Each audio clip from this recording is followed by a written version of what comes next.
नए उदय हो रहा उदयलाल डांगी के रूप में राष्ट्रीय लोकतांत्रिक पार्टी ने यहाँ के मजबूत किसान नेता जिन्होंने भारतीय जनता पार्टी को मजबूत से खड़ा किया बल्कि और एन वक्त पे बीजेपी ने पैराशूट उम्मीदवार यहाँ पे उतारा। उदयलाल जी को एन वक्त तक भरोसे में रखा और हमने इनसे आग्रह किया कि हम राजस्थान के अंदर व्यवस्था परिवर्तन की लड़ाई लड़ रहे हैं। मेवाड़ के अंदर हमें आप जैसे जाबाज मजबूत नेता की आवश्यकता है। आप हमारा आग्रह स्वीकार करें। और उदयलाल जी ने राष्ट्रीय लोकतांत्रिक पार्टी हम सब की इच्छा थी। यहाँ का बल्लभनगर राजस्थान का जवान किसान भी चाहता था, 36 कौम के लोग चाहते थे। इस सामंती व्यवस्था से बल्लभनगर तंग आ गया, परेशान आ गया। 70 साल के अंदर न कोई सड़क है, न स्कूल है, पानी है, बिजली है। दोनों पार्टियां उन्हीं परिवारों के इर्द गिर्द घूमती है जिनके समाज की संख्या 18,000 और 15,000 से ज्यादा नहीं है। यहाँ 80,000 से ज्यादा रावत समाज, tribal belt, SC, schedule caste, OBC, Dangi समाज, दूसरे जो समाज है किसान, ये मिला के मेरे हिसाब से 1,60,000 से ज्यादा बल्लभनगर के जाता है। ब्राह्मणों में मेनारिया ब्राह्मण समाज, अन्य छोटी जातियां। लेकिन दुर्भाग्य इस बात का कि कभी पार्टियों ने इन समाजों की परवाह नहीं की, इन्हें टिकट नहीं दिया। अब बल्लभनगर की जनता खुद ही तय करेगी कि हमें इस व्यवस्था को बदलना है। मेवाड़ का मान बचाने के लिए राष्ट्रीय लोकतांत्रिक पार्टी एवं उदयलाल जी ने उम्मीदवार बनाया। यहाँ हमारे जो मुद्दे आ रहे हैं पिछले, वो किसानों की संपूर्ण कर्ज माफी, मुफ्त बिजली, टोल मुक्त राजस्थान, मजबूत लोकायुक्त, स्थानीय लोगों को रोजगार। यहाँ मेवाड़ में जितनी भी सीमेंट कंपनियां हैं, चाहे आपका चित्तौड़ ले लो, उदयपुर ले लो, और भिवाड़ी से लेके बाड़मेर के तेल के कुएं, स्थानीय लोगों को रोजगार नहीं मिल रहा है। जमीनें हमारी अधिग्रहण कर रहे हैं, उपजाऊ जमीनें जा रही है, कभी एक्सप्रेस वे के नाम, कभी रेलवे के नाम, तो कभी दूसरी जगह पे जा रही है, लेकिन कभी भारतमाला के नाम पे। लेकिन किसानों को उचित मुआवजा नहीं मिलता है, जमीनें जा रही है, बेकारी बेरोजगारी बढ़ रही है।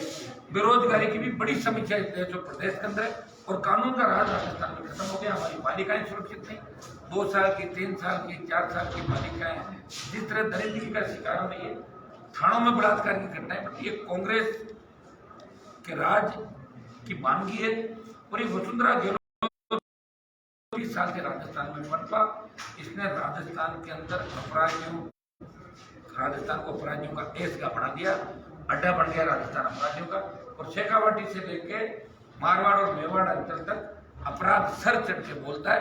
पुलिस का इकबाल खत्म हो गया, आम आदमी, गरीब आदमी पीछा जा रहा। आप भी देख सकते हैं गांव-गांव, डाणी-डाणी जाके इस सामंती व्यवस्था को मेवाड़ और बल्लभनगर से उखाड़ के फेंकने के लिए किसान के बेटे लालायित है, शेड्यूल ट्राइब के बच्चे लालायित है, शेड्यूल कास्ट के बच्चे लालायित है, रावत समाज तैयार है, ब्राह्मण समाज तैयार है, डांगी समाज तैयार है, ओबीसी की सारी जातियां तैयार है।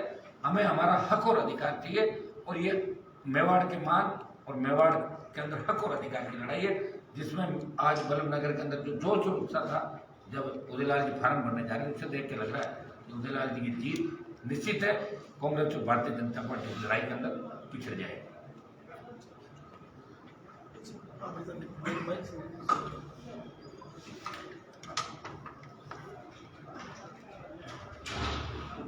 कुछ सवाल मेरे पर आप लोग हैं। आपने बीजेपी का दामन छोड़ दिया, हाँ, आलमगीर का दामन थमा है, सबसे पहले क्या कहेंगे आप? मैंने बीजेपी का दामन छोड़ा है, मुझे छुड़वाया, ये तो आप सब जान रहे हैं। पिछले कई सालों से मैं भारतीय जनता पार्टी का काम करता, मगर भारतीय जनता पार्टी ने पता नहीं क्यों एन वक्त पर एक ऐसा उम्मीदवार चॉइस कर ली जिस जगह का उम्मीदवार है और जिस बूथ का रहने वाला है, वहाँ पर पिछले जो मैं चुनाव लड़ा उस टाइम भारतीय जनता पार्टी का उम्मीदवार था, मुझे 7 वोट मिले 1000 में। उनका निवासी वहीं उस कैंडिडेट के, आप अंदाज लगा सकते हैं कि किस तरीके से होता है। मगर बल्लभनगर की जनता, मतदाता परिवर्तन चाहते हैं। कुछ पिछले कई दिनों से जब मीडिया में भी चर्चा है, सब तरफ चर्चा थी कि इस बार कि भाई भारतीय जनता पार्टी का कैंडिडेट उदयलाल रहेगा तो जीत जाएगा। तो जीतने की वजह से इन लोगों ने, चाहे कांग्रेस वालों ने चाहे वसुंधरा जी के करीब रहे हमारे रणदीप सिंह जी या भारतीय जनता पार्टी के जो उम्मीदवार बनाए, इन्होंने सारे आपस में गठबंधन कर करके एक योजना के हिसाब से मुझे वहाँ से हटाया।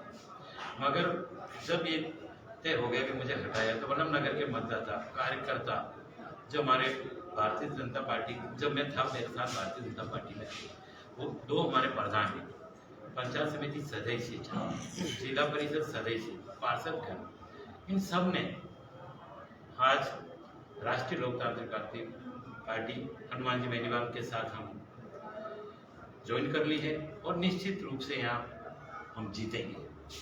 और वल्लभ नगर के सभी किसानों को, सभी साथियों को, सभी कौम को एक यहाँ परिवर्तन जो करने की जो उम्मीद थी, जो हम बेनीवाल साहब के साथ मिलकर यहाँ परिवर्तन कर यहाँ के विधायक के रूप में ये सीट जीतकर हम बेनीवाल साहब को सौंपेंगे। साहब, आप गुलाब चंद कटारिया जी के बेहद करीबी माने जाते थे और वो इस इलाके के बीजेपी के दिग्गज नेता हैं। फिर ऐसी क्या स्थिति बन गई कि आपका टिकट काट के और दूसरे को दे दिया? मैं कटारिया साहब के बहुत करीबी, अब कह रहे हो रहा हूँ, पार्टी के हैं पर जब मेरी कटारिया साहब से बात हुई थी पिछले 4-5 दिन पहले, तो मैंने पूछा भाई कैसे क्या, तो उन्होंने कहा भाई थोड़ा हमारे यहाँ कोई प्रॉब्लम आ रही है, सांसद साहब उनका आपस में तालमेल बैठ नहीं रहा है, तो आप उनसे कहिए। तो मैंने हमारे प्रदेश के हेमराज जी मीणा जी उनको कहा कि भाई कुछ समस्या हो तो बात करो आप गुलाब जी से। तो उन्होंने गुलाब जी से बात करने के लिए मना कर दिया कि मैं तो प्रदेश अध्यक्ष या चंद्रशेखर जी से बात करूँगा, भाई इनसे मैं क्यों। तो उस वक्त ही मुझे थोड़ा डाउट हो गया। फिर मैंने कटारिया साहब को फ़ोन किया कि भाई मेरे मुहूर्त है इस तारीख को, तो अगर अब मैं चुनाव लड़ना है, तो उन्होंने कहा भाई आपका मुहूर्त है, आप फॉर्म भर दो, कभी हमें कोई आपत्ति नहीं है। तो जब हमने हर तरीके से तैयारी कर ली, फॉर्म की तैयारी कर ली, सारे साधन की व्यवस्था करा ली, तो एक ऐसी कोई योजना बनी जो हमारे सांसद साहब और राष्ट्रीय उपाध्यक्ष हेमराज जी मीणा जी थे, उन्होंने मंडल के जितने भी पदाधिकारी उन्हें बुलाया और कहा क्या रूपरेखा, तो उन्होंने कहा भी कल तो हम फार्म भर रहे हैं। उन्होंने कहा किस बात का फार्म भर रहे हैं, तो कैंडिडेट तय नहीं हुआ। मुझे बुलाया, मैं गया, मैंने कहा भाई ठीक है जो क्या करें, तो मैंने कहा भाई हाँ भर देते हो भाई, अगर चुनाव ही लड़ना है तो थोड़ा सा तो कैंडिडेट जो चुनाव लड़े उसके भी सोचो, वो भी उसका भी तो कोई मुहूर्त होगा। उन्होंने कहा फॉर्म भर दो, नहीं हमें कोई आपत्ति नहीं है, सिंबल आ जाएगा जिसका भी नाम हो। और अचानक रात को 12 बजे फोन आता है कि आज आप फॉर्म मत भरिए, कल आपकी घोषणा हो जाएगी, जिसकी भी होनी हो जाएगी, पर आज मत भरिए। हमने उनकी बात मान ली। फिर उन्होंने इस तरीके की घटना करके हमारे कार्यकर्ताओं का मन तोड़ा है, वल्लभ नगर की जनता का दिल दुखाया है, उनको वल्लभ नगर की जनता कभी माफ नहीं करेगी। और पिछले कई दिनों से यहाँ कांग्रेस भी इतने तंग आ चुके हैं, यहाँ के विधायक जी ने भी हमारे ध्यान नहीं दिया, अभी उनका स्वर्गवास हो गया तो सीट खाली हुई है, पर पिछले 2 साल से यहाँ रहे तब तक कांग्रेस ने भी यहाँ कोई काम नहीं किया। पिछले 9 महीने से जो हमारे प्रधान आए हैं, उसके बाद लोगों को लगने लगा कि आखिर में यहाँ कोई नेता है, कोई प्रधान है। हमारे दोनों प्रधानों ने विकास की कोई कमी आने नहीं दी। मैंने दोनों पुराबड़ और वल्लभ नगर के प्रधान साहब को बहुत बहुत धन्यवाद देता हूँ, जिन्होंने इस कठिन घड़ी में मेरे साथ कंधा से कंधा मिलाकर साथ दे रहे हैं, देंगे। और सभी कार्यकर्ताओं को मैं धन्यवाद देता हूँ कि इस कठिन घड़ी में जो जो मेरे साथ रहे, जिंदगी भर मैं उनका एहसान समझूंगा।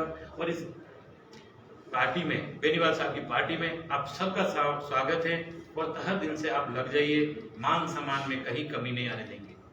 कितने कार्यकर्ताओं के साथ आरएलपी ज्वाइन करेगा? आप पत्रकार साहब हैं, आप गए हैं, आज प्रदेश से सतीश जी पुनिया जी भी आए हैं, केंद्र के मंत्री भी आए हैं, तो आपने वहाँ देखे ही होंगे कितने लोग थे। जो वहाँ नहीं है वो सब यहाँ है।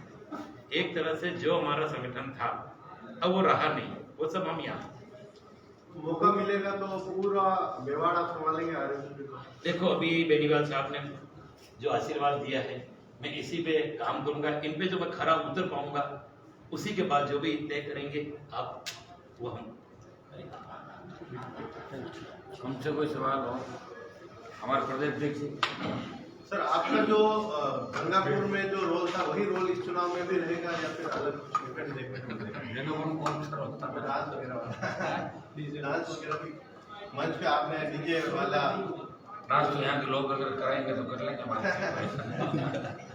बेनीवाल साहब, आपको नहीं लगता है कि उदयलाल जी तो चलिए इस इलाके के मंजे हुए नेता रहे हैं और लंबे समय से काम करते हैं, इसलिए आपको इधर मजबूत जमीन सेट की हुई मिलने की यहाँ आसार नजर आ रहे हैं, लेकिन दरियावद में क्या स्थिति रहेगी? क्योंकि वहाँ आप गए नहीं है, पहले ही घोषणा की थी कि दोनों सीटों पर चुनाव लड़ेंगे।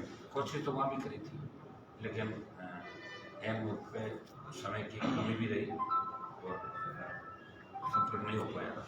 चुनाव लड़ने के लिए हमारे पास उम्मीदवार भी तैयार हो गए थे, वहाँ की परिस्थितियाँ अलग थी। फिर हमारा जो पूरा फोकस है हमें वल्लभनगर की हॉट सीट पे हम रखेंगे। हॉट सीट इस बार दिल्ली तक नजर रहेगी, वल्लभनगर सीट पे तो बड़ा परिवर्तन होगा। 23 का जो परिवर्तन है उसका आगाज वल्लभनगर सीट से पर पूरी इनको- जान लगाने की रास्ते होता है। उदयलाल जी डांगी को यहाँ की जनता भाजपा नेता के रूप में स्वीकार करती थी, आरएलपी के नेता के रूप में क्यों स्वीकार करेगी? भाजपा के अंदर मैं भी था पहले, भाजपा हटा करके छोड़ दिया नारल पे। जो मेहनत करेगा वो आगे बढ़ेगा। और भाजपा के 2 एमपी थे एक जमाने के अंदर, अब 303 हो गए। जो मेहनत करेगा वो आगे बढ़ेगा। कहीं न कहीं कोई न कोई नेता पहले था, एक तीसरी पार्टियां मिली थी। ये थर्ड पार्टी भी आपकी जानकारी के लिए बता दूं कि हनुमान बेनीवाल ने प्रयास किया। बाकी जितने भी लोक दल, जनता दल, बसपा, जितनी भी पार्टियां हैं, चाहे आपके इलाके के अंदर बीटीपी भी होगी, तो सब बाहर की पार्टियां हैं। राजस्थान की पार्टी राष्ट्रीय लोकतांत्रिक पार्टी पहली पार्टी है जिसको मान्यता भी मिली, जिसके 3 विधायक बने, 5 प्रधान बने और एक नगर पालिका का चेयरमैन और एक सांसद है। इसलिए आरएलपी पार्टी इस राजस्थान में तीसरा विकल्प देगी। जो हम कहते हैं वो करते हैं। जब देश का किसान तकलीफ में था, एनडीए भी छोड़ा किसानों को। ठंड में 2 महीने सड़क पे एकमात्र सांसद था, सड़क पे बैठा रहा। जब हमारे भाई तकलीफ होगा तो हम तो भाइयों की मदद करने के लिए जाएंगे।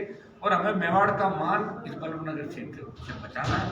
उदयलाल जी मजबूत है और मेवाड़ के अंदर बड़ी जिम्मेदारी भी राष्ट्रीय वल्लभनगर में टक्कर कौन सी पार्टी से? आने वाले समय में वल्लभनगर में इनको बड़ी जिम्मेदारी भी मिलेगी राष्ट्रीय लोकतांत्रिक पार्टी की। कौन सी पार्टी से टक्कर मानते हैं आप? क्योंकि जनता सेना, कांग्रेस, बीजेपी और आरएलपी। अब हम तो टक्कर मान नहीं रहे हैं, आगे निकल गए हम काफी, क्योंकि जिस तरह का समीकरण बन रहा है वल्लभनगर के अंदर, लोग मैंने देखा कि आम आदमी, गरीब आदमी थाने में जाने से डरता है। ये बे निकालना है। पुलिस का इकबाल जिंदा रहे, लेकिन अपराधियों में खोप रहे। आम आदमी पुलिस का विश्वास है। ये गहलोत वसुंधरा के गठबंधन ने राजस्थान को हाशिए पर ला दिया। इनकी कानून व्यवस्था बिगड़ गई। हमें नया राजस्थान बनाना है। ठीक है। बेनीवाल जी, आप काफ़ी समय से राजनीति में हैं, आपका मेवाड़ में स्वागत है। यहाँ की जो मूलभूत समस्या आपने बताई कि कॉलेज, शिक्षा, रोड और सड़क और स्वास्थ्य संबंधी इन गाँवों में, तो आप अपने मार्गदर्शन में उदयलाल जी को लेकर कैसे कार्य करेंगे क्षेत्र के विकास के लिए? समय काफी कम है। समय काफ़ी कम है। समय कम कैसे है? नहीं, अब तो समय आगे हमारा ही आने वाला। क्योंकि पिछले जो थे उन्होंने कार्य किया नहीं किया वो दिख रहा है। वो उदयलाल जी के अंदर इतनी मजबूती है कि विधानसभा में मेरे 3 विधायक है, दिल्ली में खुद बैठा हूँ और दिल्ली से काम कैसे कराना वो मैं जानता हूँ, और राजस्थान में जयपुर से काम कैसे कराना वो मैं करा ही रहा हूँ। मेरे खिमसर नागौर के अंदर देखने में सत्ता के खिलाफ रहा, लेकिन काम हमेशा हुआ। मैं इतना ही विश्वास आपको दिला सकता हूँ कि उदयलाल जी के वल्लभनगर में जितना विकास पिछले 30-40 साल के अंदर नहीं हुआ, वो ये विधायक चुन के जाते तो 2 साल के अंदर वल्लभनगर। ठीक है।